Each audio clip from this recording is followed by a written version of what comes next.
My name is Rudy Fishman. I am currently 52 years old, living in the state of Tennessee. I was diagnosed at the very sprightly age of 46.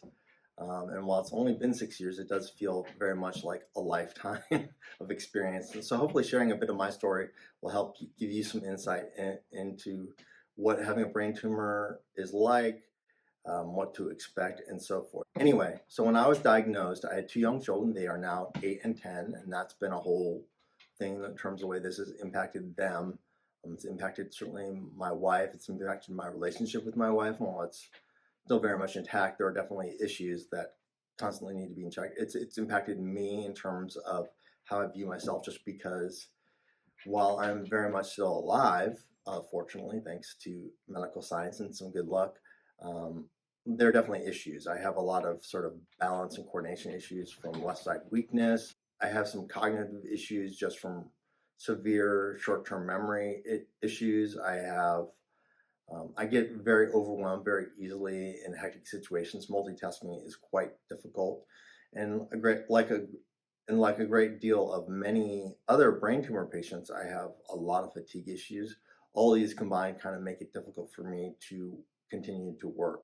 I have been living with low-grade glioma for about 6 years. I've had a couple surgeries. I've been through chemo and radiation.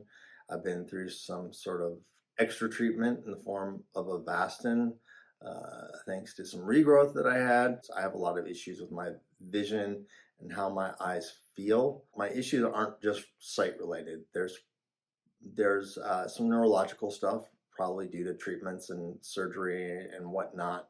I'm not necessarily able to do a great deal of things that I used to do quite easily, while I had to figure out ways to sort of manage and adapt around other things. I do grab railings and walls and a fair amount of time, and I do use a cane about like 25% of the time, just because I need a little help. And just even admitting that I need help has been an issue. For me, one of the biggest ways that I've looked for to manage all of this is by looking for resources that are out there, and they are out there. I know for me, my original oncology team wasn't even aware that there were social workers at the hospital that I was being seen at the time. And so, there's some confusion about that. I think there's also an overemphasis on life or death. While that's very important, us brain tumor folks are very clearly impacted in ways that go way beyond just the life or death stuff. One thing that I have found tremendously helpful is actually befriending other people who are very much in the same boat, who also have brain tumors, just because they've been through it or they know some things you don't know. Also, too, I've just found that talking to other brain tumor folks has not only helped me understand my own diagnosis better, but I feel like that I've been a little bit of a help and a source of support for them.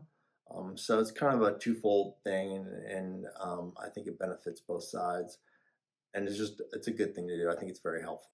I think one of the difficulties of having a low-grade glioma, for instance, just seeing a therapist, it's a little bit different for folks who are dealing with a brain tumor, just because, some of the issues are unique.